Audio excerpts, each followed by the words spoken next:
네. 그 다음 주부터 특별하게 안내하시는 분이나 우리 나이 때문에는 모르겠지만 앞에서부터 이렇게 앉으면 좋습니다. 여러분 은혜를 받기를 원하십니까? 네. 국회의사당에도 가보니까 다 이렇게 지정석이 있더라고요. 여기는 누구누구 자리입니다. 다 해놨더라고요. 우리가 동물의 왕국을 보면 항상 그 가장자리에 모여있는 동물을 보면 대개 보는 거예요. 병든 동물이나 어린 동물들 뒤로 찾아요. 그럼 꼭 그게 맹수의 먹잇감이 돼요. 그러니까 우리가 말씀을 들을 때는 은혜를 사모하는 마음으로 앞자리부터 앉으면 좋습니다. 그리고 저를 가만히 보면 앞자리에 앉을수록 신앙이 성숙해 간다 이런 느낌이 좀 제가 들을 때 있거든요. 아니 오늘 뒷자리에 앉으면 우리 다 있고 앞으로 그렇게 앉았으면 좋겠습니다. 오늘 6.25 발발 63주년 기념주의도 합니다만 가운데는 포탄을 맞아가지고 꼭 이어질 듯 끊어질 듯 하면서 연결되어서 또 끝까지 가고, 그래서 제가 영적인 것으로 오늘 은혜를 받았습니다. 이게 우리 교회 현주소인가 아니면 우리 성도님들의 끊어질 듯 하면서도 어떻게 연결되어 가는 그런 신앙의 오늘 우리의 삶이 아닌가.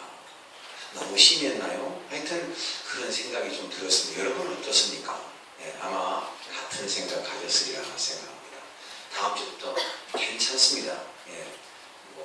은혜를 받으려고 하면 은혜가 받아지는 거니까 뒷좌석에 앉으면 꼭 남 일 같잖아요. 여러분 은혜는 적극성을 가져야 됩니다. 하나님의 나라는 적극성이 없으면 절대로 갈 수가 없습니다. 믿으시길 바랍니다. 여러분 6.25 동란은 아까도 말씀드렸습니다만 생각하기조차 싫어요. 우리 민족끼리 싸움, 이 정말로 보통 슬픈 일이 아닙니다. 보통 슬픈 일이 아닙니다. 그런데 우리 바로 가까운 전라남도 영광군 염산면 동남리 190번지에 염산교회라고 하는 교회가 있습니다. 6.25 사변이 1950년 6월 25일 새벽에 지금 우리 학생들한테 물어봤더니 남한에서 북한으로 침공을 했대요. 우리나라 남쪽에서 북쪽으로 밀고 올라갔어요. 여러분 역사를 잘 알아야 돼요. 북쪽에서 밀고 내려왔어요. 네, 우리 방비야, 우리 완전히 손 놓고 있을 때 무력으로 도발해서 넘어왔어요. 여러분 오늘 한번 가서 집에 가서 자녀들한테 물어보세요. 6.25가 북쪽에서 내려왔냐 남쪽에서 올라갔냐 헷갈리지 않도록 교육 잘 시키시기 바랍니다. 데려봤어요.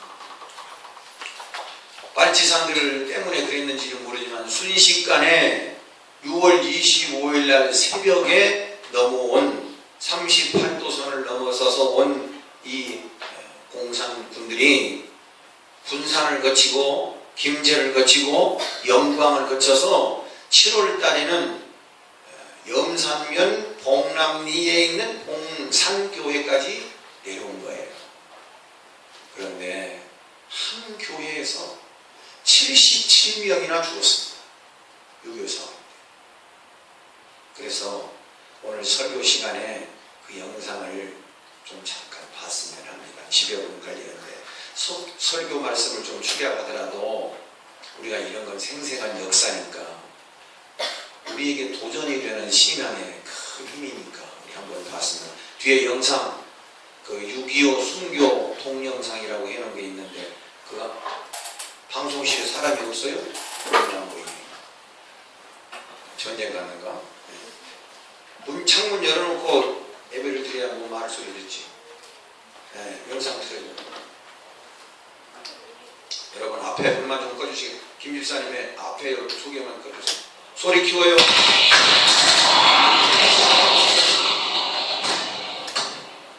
같은 민족끼리 처절하게 싸운 한국전쟁. 6.25 동란은 한국 역사상 가장 비참한 전쟁 중 하나입니다.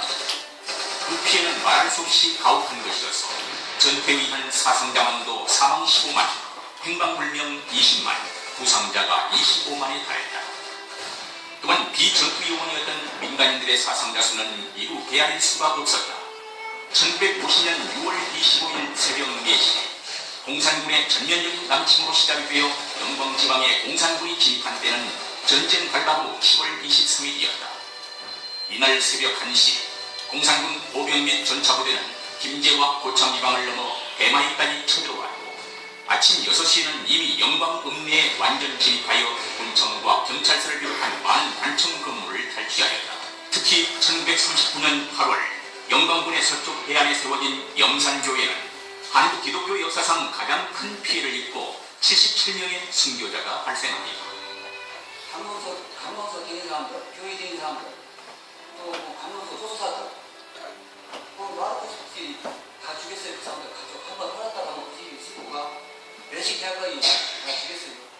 그 대구까지다 사람 망쳐가지고 하늘 내려버린 사람이 여기까지 대구까지 올라갔어요. 그 높은 데까지 올라갔던 사람이 오직이 많이 죽었어. 그래갖고 모가지가 들락날하고 뿌리가 커서 벌거지가 나고 그럼 마파라는 시계 보면 우리 많이 시계 보면 숨은 것까지 그 시체가 떠밀려. 근거리서 모가지만 없어. 그거 없고 다 그거 하고. 그렇지. 아이고 말을 못해라. 참 못 죽은 게 살았대요. 왜? 믿는 사람들하고. 알겠습니다. 믿는 사람 그게 다 자꾸다 죽은 게 그때는. 인공놈들랑 기관들랑 믿는 사람이라고. 이게 믿는 죄업죄만은 믿는 사람이 있더라고. 죽겠지요. 천국 간다. 천국 간다. 믿지 말라고 가서 죽었다 소리 이로써 염산교회의 전체 교인 3분의 2가 희생되었고 또한 염산교회의 2대 목사였던 원창권 목사와 그 가족 모두도 영광에서 순교함으로 염산교회는 제1대 허상장로, 제2대 원창권 목사, 제3대 김방호 목사 등 교역자 모두가 영광의 순교의 열차를 함께 타게 됩니다. 그럼 왜 공산군은 이렇게 염산교회 교인들을 저축으로 죽였을까요? 현 염산교회의 담임 목사인 김태균 목사는 논문집에서 이렇게 쓰고 있습니다. 염산면 지역에는 1950년 6.25 전쟁이 나기 1, 2년 전부터 이미 좌익 세력들이 공산당 거물 간첩인 김상룡의 고향 뒷산인 모랑산을 본거지로 삼고 활동을 하고 있었으며 김상룡을 추종한 지방발치산이 전동 입산하여 인근 마을과 도로에까지 출몰하여 밥을 짓게 하고 우익 인사들을 납치, 살해하는 등 치안이 불안한 상태에서 좌우의 사상적 대립과 갈등이 계속되고 있었다. 이때 경찰은 발치산으로 의심되는 주민이나 입산한 가족을 구금 및 처형함으로 감정이 격화되어 낮에는 국군이 저녁에는 공산군과 발치산들이 서로 죽고 죽이는 일이 많이 일어나고 있었다. 머신살이 어떤 사람, 그런 사람들이 칼을 들고 돈 있고 권력 있고 또 교인은 서양 문화를 가득 있다 해가지고 미국놈이라 해가 미국놈 속이라 해가지고 교인들은 근로에서 차별을 했고 좀 더 확실한 직접 원인은 1950년 9월 29일 국군과 유엔군이 목포에서 진군하여 훈평을 거쳐 영광으로 들어올 때였습니다. 기독교인들과 우익 인사들이 환영 대회를 갖고 만세를 불렀으며 환영 행사를 염산교회 청년들이 주도하였고 또 봉남리 설도불락에서 다시 만세 집회를 주도하였다고 기독교 대백과사전 10권 1489페이지는 기록하고 있습니다. 이 사건을 빌미로 미처 후퇴치 못하고 인근 산속에 근거하고 있었던 공산군과 발치산들은 국군을 환영한 기독교 인사에 대한 보복 행위가 자행되었다고 주민들은 증언합니다. 그때 당시 군주소가 이 설도 수문 앞에가 있었습니다. 그래가지고 수문 앞에서 사람을 전부 다 군주소에다 갖다가 뒤 창고에다 갖다 놓고 저녁이면 스네키로 엮은 것이 아니라 묶어서 줄단듣기 하나하나 묶어서 따로 띄워놓으면 도망갈까 무서운 게 있어서 가지고 그렇게 만든 거예요. 그렇게 해서 됐고. 그럼 그때 순교자들은 왜 어떤 모습으로 순교를 당했는지 기록과 증언으로 알아보겠습니다. 1950년 3월 10일 김방호 목사는 65세의 나이로 외딴 영광군 염산면 봉남리 염산교회에 부임하시게 됩니다. 그런데 이곳이 바로 민족의 지도자 김방호 목사의 순교 장소가 될 줄이야 누가 알았겠습니까? 10월 23일 북한 공산군이 염산교회에 들이닥쳤다. 오전 예배를 마치고 밤 집회를 시작하려고 총을 치러 나간 사모님은 끝내 종을 치지 못하고 울며 돌아옵니다. 사태를 직감한 김 목사는 올 것이 왔다고 생각하고 교회당에 갔으나 공산군이 교회의 문을 굳게 잠그고 버티고 서 있었다. 호통을 치며 들어가려고 했으나 소용이 없었습니다. 할 수 없이 교회당에서 예배드리기를 포기하고 사택에 둘러앉아 예배를 드렸는데 이렇게 교회에서 이렇게 모여서 예배를 못 드리는데 각자 공방에서 예배를 드리라고. 그러던 어느 날 밤중에 김동군 장로와 김현호 집사 부자가 달려와서 지금 목선을 준비했으니 빨리 피난을 가지 않으면 생명이 위험하다며 피난할 것을 간곡히 권유합니다. 1950년 10월 7일 염산교회는 공산군에 의해 불길에 휩싸이게 됩니다. 저건 킁킁은 아닌데 얕은 해놓으면 석행인데 그렇게 여기다 불을 질러버린데 이 연산 안통이 하늘이 그렇게 그냥 이렇게 아주 뭐 불덩덩 것 같아요. 하늘도 이 교회가 사는데. 이때 목포 고등성경학교 3학년 재학생인 지상도는 교회 주위에서 공산군에 붙잡혀 불타는 교회 앞들에서 동무든 죽창과 몽둥이의 세례를 받고 숨지고 맙니다. 10월 8일 지상도가 순교한 다음 날 교회에 배대적인 순환이 있을 줄 알면서도 피난을 가지 않았던 노병재 집사는 공산군에게 붙잡혔다. 이때는 인민재판이 필요 없었다. 닥치는 대로 예수를 믿는 사람들을 죽이는 살인마 공산당들은 노병재 집사를 염산교회당에서 바로 내려다 보이는 바닷가 뚝방역 수문으로 끌고 갔다. 노병재 집사는 바다 물결이 출렁이는 속에서도 하늘을 쳐다보면서 찬송을 불렀다. 누가 하냐면 이 손을 딱 묶어가지고 그 다음에 물에 빠져들었죠. 물에 빠질 때그 찬송을 내리를 가까이 그 찬송을 하고 그러니까 물에서 이제 물이 많이 들어지니까 그래서 이제 죽었죠. 곧바로 노병재 집사의 부인 장희경 집사도 수문 밑에 던져지고 말았습니다. 그날 66세의 노병재 집사의 어머니 김식산 집사도 피도 눈물도 없는 공산군들에게 끌려 아무 저항 없이 하나님의 약속만 바라보면서 조금 전 순교한 아들과 자부의 뒤를 이어 순교의 길을 걸어갔습니다. 독다서 갖고 노예 뭐 제가 있어 독다서 돼지를 설때 못 갖고 독다서 제가 빠질 것이오 무엇이 것이오. 또 4살 박이 노병재 집사의 막내 아들까지 포함해서 9명이 한꺼번에 떼죽음을 당하고 맙니다. 뿐만 아니라 노병재 집사의 형제였던 노병인 집사 가족 7식구와 노병규 집사 가족 6식구 등 모두 22명의 한 집안 가족이 굴비처럼 엮어서 큰 돌에 매달린 채 수문통에 수장되고 말았는데 그한테 20명인가 30명인가 죽어도 다나야 흘러가면서 가봐야 못 살아볼게요. 그러니까 태우는 살 죽었고 또 들어갈까 하더라고요. 7을 합쳐가 몇 번인지 1m 가서 뛰어가지고 여기서 한 1m 가서 뛰어가지고 사람 6을 묶어놓은 어치고 묶어놔가지고 손가락을 이렇게 묶어가지고 가슴이 이렇게 째려가지고 7을 딱 묶어가지고 이렇게 허치해가지고 이제 앞에다가 토가 큰 안에 또 두바짝은 가슴에다 딱 묶어가지고 7을 와라 허치해서 104장 부대적인 수백명이 한 20명이 와가지고 이제 땅 바람에 이렇게 물을 풍금을 따가지고는 낙하해가지고 그쪽에는 토가 타라는 게 무지가 뜯어가지고 하나 뜯어가는 거야. 그래가지고 그놈 봤는데 또 사람을 얼마나 커 죽이는 거 그냥 물에 하늘 들면 그냥 남자는 엎어서 떠들기고 여자는 빨리 누워서 떠들기고 거리가 석 덮어가지고 막 떠들게 그러면 얼마나 많이 떠들기는 거야. 이곳은 물 좋고 산 좋은 염산의 젖줄과 같은 곳으로 여름이면 목욕탕이며 빨래터로 사랑받는 곳입니다. 10월 13일 평생을 염산교회에서 전도사로 심하다가 은퇴하여 장로로 장립받은 허성 장로와 부인 이순신 집사도 이곳에서 매를 맞고 피를 흘리면서 하나도 굴하지 않고 내 평생 속은 이것뿐 주의 일을 하다가 이 세상 이별한 날 죽게로 가리다 찬송하면서 스테반처럼 돌무더기에 쌓여 하나님만 바라보면서 순교를 당하게 됩니다. 목관수는 참 수고라 혼스러 이제 그날 끝에 이제 동해물을 합니다. 그 식구를 어디가 한 숟가락에 올라가서 한 숟가락에서 지금 거들어서 지금 도저히 헬가서 죽었다고. 공산당 허상 장로와 그의 부인 이순신 집사의 목에 칼과 대창과 돌을 들어 찌르고 돌로 치기 시작합니다. 그러나 허상 장로는 계속해서 기도를 합니다. 그러니까 교인들은 서양 문화를 받았고 이웃문 문화를 받았다고 교인들 전부 다 전부 부인복 허상 장로를 따라서 하나님 감사합니다. 공산군들 용서해 주세요. 이렇게 늙은 두 부부는 하나님 나라로 떠나고 맙니다. 9.28 수복이 된 지 거의 한 달쯤 되었을 10월 27일 김방호 목사님이 살고 있는 장병태 성도의 집에 공산군이 쳐들어왔다. 그리고는 김 목사의 가족 전원을 마당에 불러놓았다.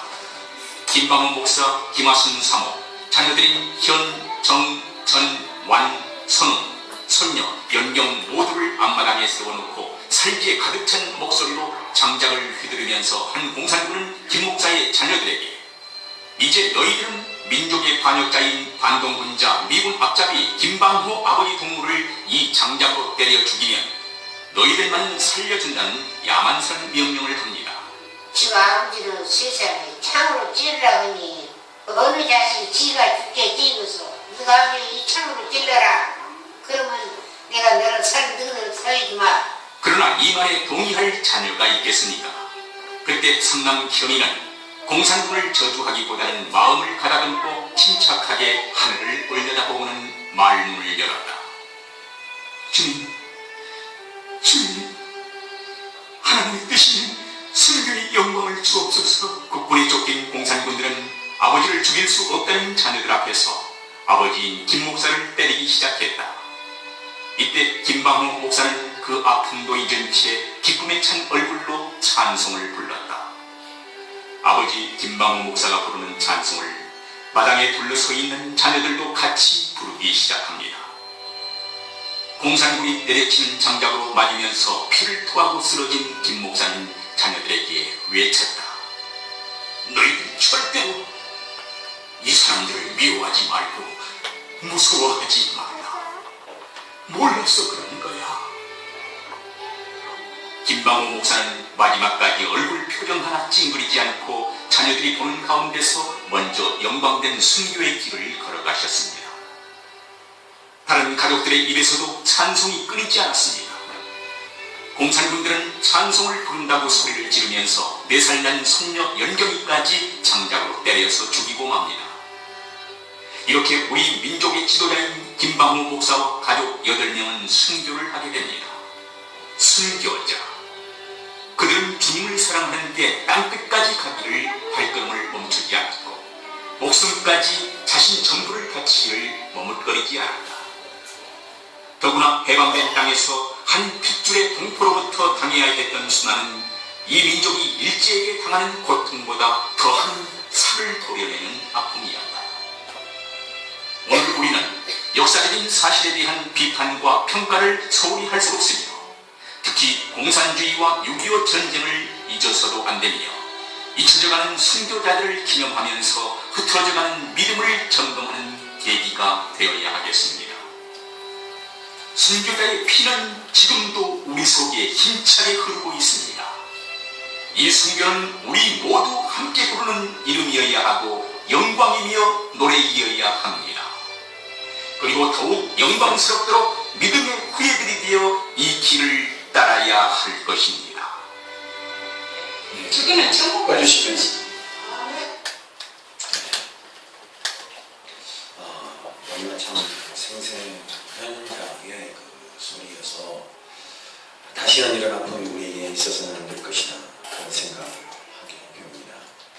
거제도에 가면은 해금강 테마 박물관이라고 곳이 있답니다. 해금강.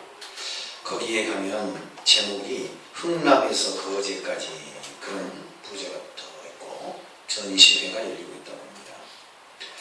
1950년 12월에 아시는 대로 흥남부두에서 철수를 시작을 해서 마지막 배가 메로디스 빅토리아라고 하는 배가 이제 흥남부두를 마지막으로 이제 떠나갔다고 합니다. 이 배는 계속 남쪽으로 남하해서 거제도 장승포항에 도착을 했다고 하죠. 그래서 6.25 피난 역사가 가장 생생하게 남은 것이 바로 이 해금강, 즉 장승포항이다 그렇게 그렇게 이야기를 하고 그곳에 여러 가지 6.25 동란 때 겪었던 일들을 생생하게 전시하고 있다. 그런 이야기를 들었습니다.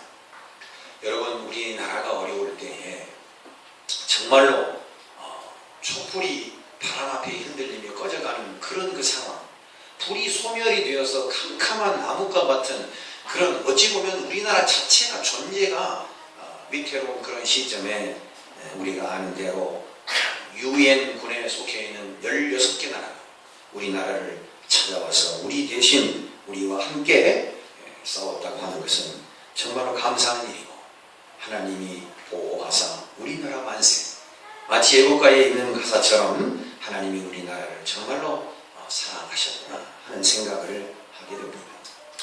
참전국 16개국 이뿐만 아니라 물자를 지원해주고 의료를 지원해준 나라들까지 포함하면 39개국이나 된다고 합니다. 정말 우리는 많은 나라들의 빚을 진 민족인 것이 틀림이 없습니다. 전부 다 해서 연 인원이 194만 7,087명이 우리나라에 와서 도왔다고 합니다. 미군이 가장 많은데 178만 9천 명으로 최고로 많은 사람들이 와서 도왔다고 합니다. 우리 한국 군인이 그때 죽은 사람만 13만 7,889명이 죽었습니다. 45만 742명이 다쳤고요. 그 다음에 2만 4,495명이 실종이 되고 8,343명이나 포로로 잡혀갔다고 합니다. 이런 끔찍한 사건이 우리나라 63년 전에 있었다는 사실, 그 역사를 오늘 이 현장에서 살아계신 여러분들 중에 연세가 지긋하신 분들은 기억하고도 남음이 있으리라고 생각합니다. 여러분, 이 6.25 사변, 6.25 동란은 아직 끝나지 않았습니다. 아직 끝나지 않았습니다. 지금도 여러분, 우리가 너무나 잘 아시는 대로 북한은 정전협정 체결 후에 2010년까지 2660건이나 되는 무력 도발을 감행했습니다. 아시는 대로 육상 침투 도발이 1190건이나 되고 해상 침투 도발도 1430건이나 된다고 합니다. 공중 도발도 40여 건이 되니 이거 이루 말할 수가 없습니다.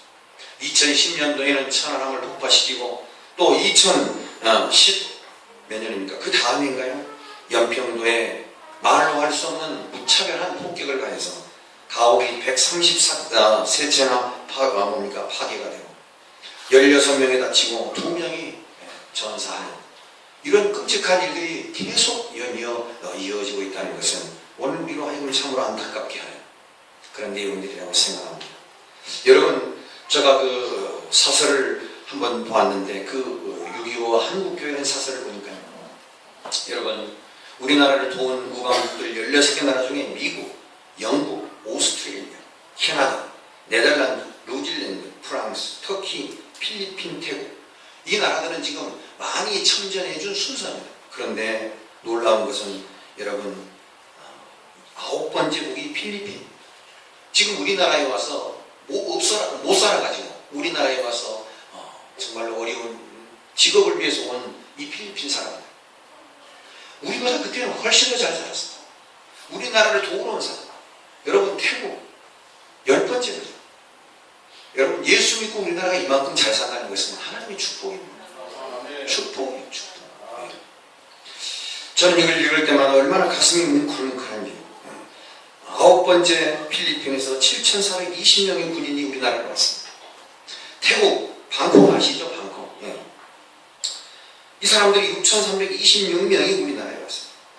그리고 그리스, 남아, 아프리카 공화국, 에티오피아. 여러분, 에티오피아 여러분 아시나요? 얼굴 막 색이 굉장히 시커머신 분들. 세수 안에도 표 안 나는 분들. 이런 분들이 우리나라에 왔습니다. 콜롬비아, 벨기에, 룩셈부르크. 그것뿐만 아니라 의료 지원을 해준 나라도 있습니다. 스웨덴, 인도, 덴마크, 노르웨이, 이탈리아. 스웨덴은 적십자병원, 인도는 제야 야전병원, 60 야전병원이 와서 우리나라 군인들을 도왔다. 덴마크는 병원선, 노르웨이는 이동외과병원, 이탈리아는 적십자병원을 보내고 여러 가지로 우리나라는 정말로 많은 나라들에게 사랑이 빚을 지는 나라인 것이 분명합니다. 여러분, 성경에도 보면 전쟁이라는 말이 110번이나 등장한다고 말합니다. 여러분, 전쟁은 해서도 안 되고 있어서도 안 되고 앞으로도 절대 전쟁을 있어서는 안 될 것입니다. 전쟁 중에 누구 한 사람이라도 다치거나 아프거나 또는 죽으면 그 연계에 있는 모든 가족은 큰 가슴앓이가 되고 원한이 되어버립니다. 한이 되어버립니다. 남은 가족은 가족대로, 죽은 사람은 죽은 사람대로의 아픔이 어찌 그 말로 할 수 있겠습니까? 여러분, 6.25 활발 63주년을 맞는 기념주일에 그 무엇보다도 우리가 애국하는 애국시민, 애국민족이 그리스도인이 되어야 한다는 사실입니다. 아멘 하십시오. 그리스도인들이 기도하고 그리스도인들이 나라를 사랑해야 바로 그것이 오늘 우리에게 공부하신 하나님의 뜻이 아니겠는가, 그런 생각을 해봅니다. 여러분, 6.25 동란뿐만 아닙니다. 100년의 역사를 잠깐 거슬러 올라가 보면 일제강점기와 한국 동란은 얼마나 우리에게 큰 고통이었는지를 실감할 수 있는 부분들이 너무나 많이 있습니다.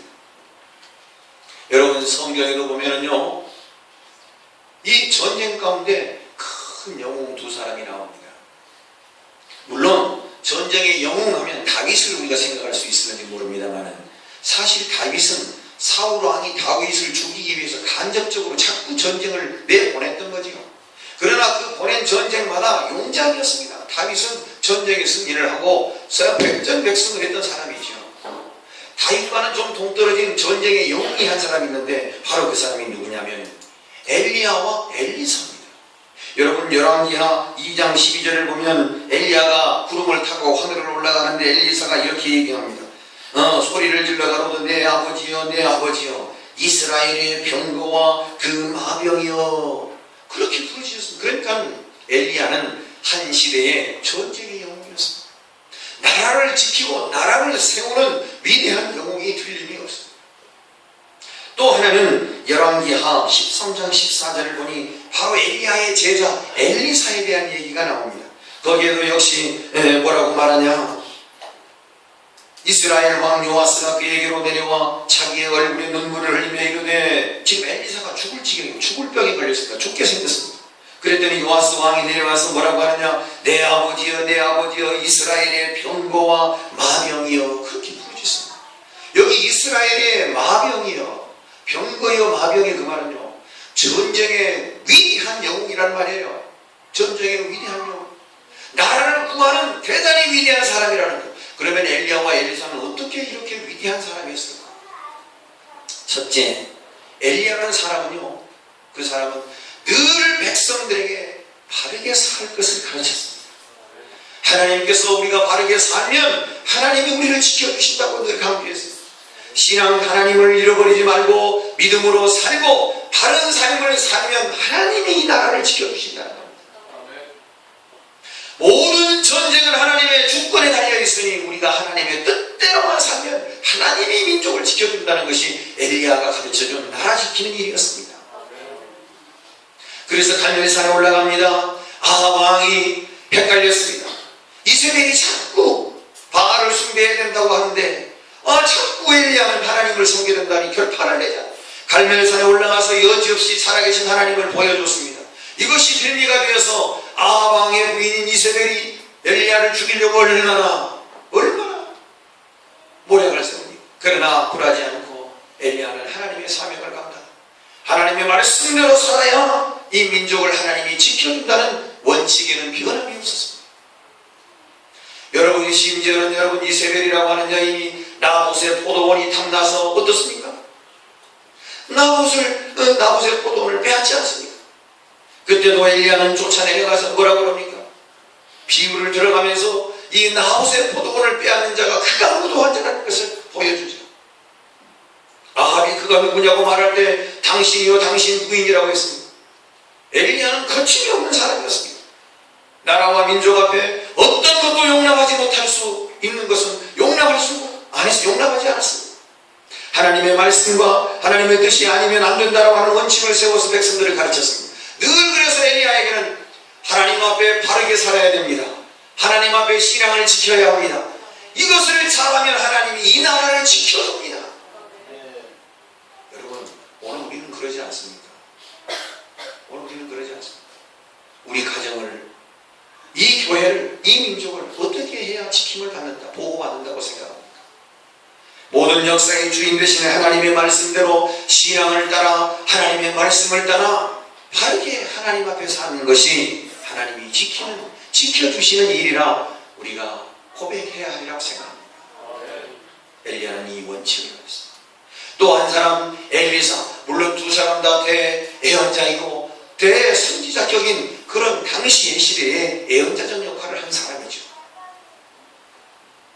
엘리사는 어떤 사람입니까? 기도의 사람입니다. 그는 늘 왕을 도왔습니다. 어떤 상황에서도 요아스 왕을 도왔고 또 어떤 상황에서 나라를 도왔습니다. 나라가 어렵고 힘들 때는 가서 도움이 되었습니다. 몸소 가서 도움이 되었습니다. 그리고 늘 기도하면서 왕에게 왕이시여 이번에 아람 나라가 쳐들어오려고 준비를 합니다. 하나님께서 그에게 보여주셨습니다. 그래서 철저하게 방어를 하게 하고 준비를 하게 해서 이스라엘을 지켰습니다. 엘리사는 늘 직접적으로 몸소 뛰었습니다. 어려운 일이 있으면 배고픈 사람이 있으면 가서 먹을 것도 주고 힘들어하는 사람들은 같이 힘들어하고 왕이 도움을 청하면 가서 도와주고 그리고 전쟁이 나면 늘 기도하면서 왕에게 미리 다 알려줍니다. 엘리야가 바르게 사는 일이 하나님 앞에 나라를 지키는 아주 고배로운 일이라는 것을 알려줬다면 엘리사는 그때그때 엎드려 하나님 앞에 구하고 물어서 그들의 삶을 도왔던 것을 보게 됩니다. 오늘 이 두 사건을 통해서 우리가 함께 생각할 일은 나라를 지키는 일은 어떤 일일까? 우리가 두 가지를 생각할 수 있는 첫째, 엘리야처럼 하나님 앞에 바르게 살고 하나님 앞에 신앙을 저버리지 않고 살면 하나님께서 지켜주시고 하나님께서 보호해 주신다는 사실을 믿는 이것이 나라를 지키는 길입니다. 가정을 지키는 길입니다. 내 자신을 지키는 길입니다. 하나님 앞에 신앙을 저버리지 않고 하나님 말씀에 순종하며 바른 삶을 사는 것, 그것이 나라를 지키는 첫 번째, 그것이 바로 엘리야의 방법입니다. 때로는 믿음과 정의로 인도하고 때로는 정부가 잘못할 때는 비판도 하고 사회의 부정과 부패를 꾸짖고 이렇게 해서 사회를 바로 세우고 하나님의 나라를 세워갈 때 하나님이 이 민족을, 이 나라를 보호해 주시고 지켜주신다는 원칙을 가지고 살았던 사람이 엘리야입니다. 반면에 엘리사는 나라를 위해 기도하고 백성들을 직접 찾아가서 도와주고 나라의 안전과 발전을 위해서 기도할 뿐만 아니라 정부에서 하는 사업에도 협조하고 어려운 이웃을 돕고 백성이 잘 살 수 있도록 가서 늘 앞장서서 도와주면 하나님이 함께 하셔서 부강한 나라, 하나님이 함께 하셔서 하나님의 보호 아래 사는 나라, 그런 민족이 될 것이라는 것이 바로 엘리사가 지향하는 나라를 세우는 길이었습니다. 여러분, 성경 말씀을 보면 이렇게 엘리야와 같은 방법으로 나라를 지키는 것도 있고 엘리사와 같은 방법으로 나라를 지키는 경우도 있지만 또 다른 방법이 성경에 한 곳 있다는 사실입니다. 오늘 본문의 말씀을 중심으로 은혜를 나누려고 합니다. 엘리야 같은 방법도 있고 엘리사와 같은 방법도 있지만 또 한 가지의 방법이 더 있는 거예요. 바로 그것은 우리가 잘 아시는 대로 창세기 나오는 소돔과 고모라 성에 대한 얘기를 안 할 수 없습니다. 소돔과 고모라 성이 왜 망했습니까? 그들이 하나님 앞에 죄를 지었기 때문입니다. 범죄했기 때문입니다. 아시는 대로 아브라함이 자기 조카 롯을 생각해서 하나님 앞에 구합니다. 결론은 의인 10명이 없어서 구원받지 못하고 소돔과 고모라가 불유황불에 온통 소돔이 타버립니다. 완전히 흔적없이 사라져 버립니다. 그런데 오늘 더 놀라운 사건이 기록되어 있습니다. 바로 오늘 본문의 말씀을 읽은 에레미야서 5장 1절에서 6절 말씀입니다. 여러분, 에레미야서 5장 1절을 한번 보십시오. 너희는 예루살렘 거리로 빨리 다니며 그 넓은 거리에서 찾아보고 하라. 너희가 만일 정의를 행하며 진리를 구하는 자를 한 사람이라도 찾으면 내가 이 성읍을 용서하리라. 그들이 여호와께서 살아계심을 두고 맹세할지라도 실상은 거짓 맹세다. 소돔과 고모라 땅이 10명의 의인이 없어서 멸망했다라고 하면 오늘 예루살렘의 도성에는 의인 1명이 없어서 멸망을 당할 수밖에 없다는 사실을 가르쳐주고 있습니다. 선지자에게 하나님 말씀하십니다. 소돔과 고모라는 의인 10명이 없어 멸망을 했다라고 하면 오늘 예루살렘 성에는 한 명의 의인이 없다는 거예요. 한 명의 의인. 아니 하나님 앞에 예수 잘 믿고 신앙생활 잘하는 것 같은데 하나님이 보시기에는 전부 거짓말이에요. 전부 거짓말. 거짓 맹세하고 있다는 거짓 맹세. 바른 신앙으로 되어 있지 않다는 거예요. 전부 거짓말하고 있다는 거짓말. 지도자도 거짓말, 다 거짓말한다는 거예요. 하나님이 보시기에는 신앙생활 하는 것 같은 엉터리란 엉터리. 한 명이 없다는 거예요. 오늘 말씀 백성이 죄를 많이 의인 10명이 없어 소돔이 멸망했던 것처럼 오늘 에레미야 시대에 예루살렘 성에 의인 한 명만 있어도 나라가 망하지 않을 것이라는 사실을 오늘 1절 말씀 가운데서 우리에게 전하고 있습니다. 사랑하는 성도 여러분, 나라를 지키는 여러 가지 길이 많이 있겠지만 성경에 나온 대로 엘리야의 길이 있고 엘리사의 길이 있다면 오늘 우리는 내 자신이 하나님 앞에 바른 신앙을 가지면 예루살렘 성이 멸망치 않는다는 사실입니다. 내가 한 사람이 똑바로 하나님 잘 믿고 예수 잘 믿고 신앙생활 잘하면 그 성읍이 하나님의 보호를 받는다는 거예요.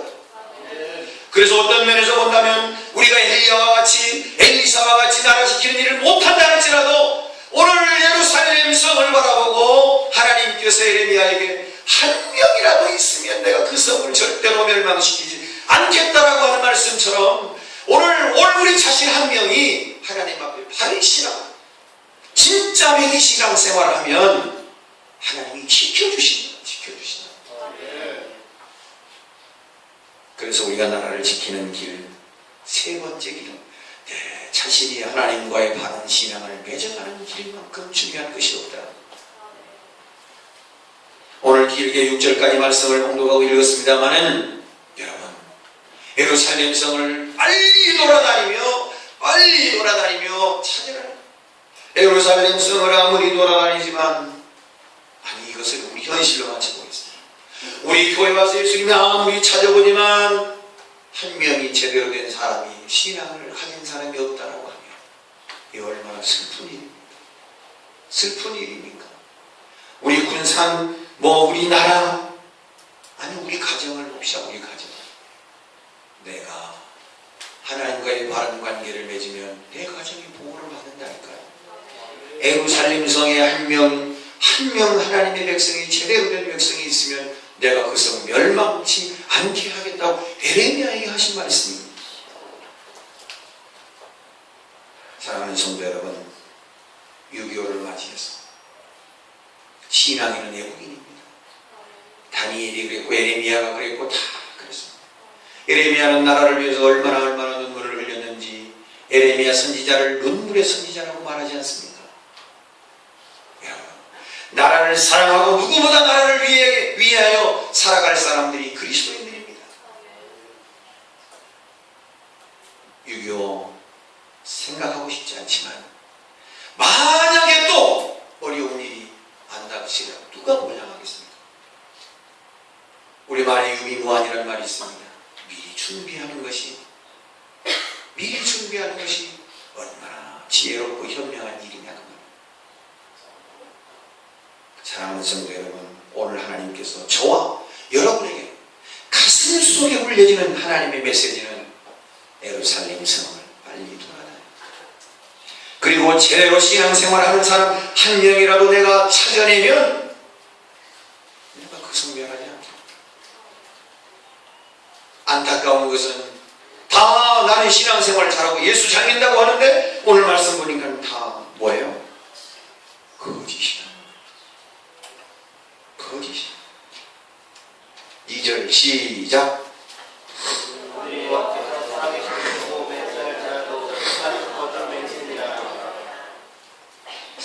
2절 3절 같이 읽습니다. 시작. 그들이 여호와께서 살아계심을 두고 맹세할지라도 실상은 거짓 맹세니라. 여호와여 주의 눈이 진리를 찾지 아니하시나이까. 주께서 그들을 치셨을지라도 그들이 아픈 줄을 알지 못하고 그들을 표하를 하셨을지라도 그들이 징계를 받지 아니하며 그들의 얼굴을 파리보다 밖에 하여 돌아오기를 싫어하므로. 이 말씀이 오늘 우리의 가슴을 쿵쾅쿵쾅 매질하는 그런 심정이 되었으면 좋겠습니다. 하나님의 은혜에 너무 무기여져서 오늘 우리 하나님의 말씀이 들려져도 아무런 느낌도 없습니까? 여러분, 그렇다면 우리는 큰 신앙이 병든 사람들입니다. 그렇다면 큰 신앙, 그래서 작은 어려움에도 굴복하고 말이에요. 작은 어려움에도 굴복하고 넘어지고 마는 연약한 신앙인이 될 수밖에 없지 않습니까? 사랑하는 성도 여러분, 하나님의 나라는 분명히 있습니다. 천국과 지옥을 믿으시기를 바랍니다. 하나님의 나라는 반드시 오야 말 것입니다. 그 하나님의 나라를 사모하는 우리 모두 어떻게 살아야 하겠습니까? 하나님은 불꽃 같은 은혜로 우리를 보고 계십니다. 기도합니다. 사랑의 아버지 하나님, 63년 전에 정말로 끔찍한 어려운 일이 민족에게 있었습니다. 아버지 꺼져가는 등불이 꺼져서 암흑과 같은 그런, 아니 이 민족, 이 나라가 존폐 위기에 놓일 때에 하나님 사랑하셔서 이 민족 살려주시고, 하나님 당시에 도구로 왔던 민족들보다 월등히 잘 살 수 있도록 하나님께서 복을 주셨으니 얼마나 감사합니까? 하나님, 우리가 가진 신앙 잃지 않도록, 우리의 신앙이 변질되고 왜곡되지 않도록 하나님 우리를 붙들어 주시옵소서. 어떤 세상의 환난이나 유혹이 와도 이 신앙 붙들고 천국 가는데 문제 없도록 우리를 지켜주옵소서. 믿음을 더하여 주시옵소서. 거룩하신 예수님 이름 받들고 기도합니다.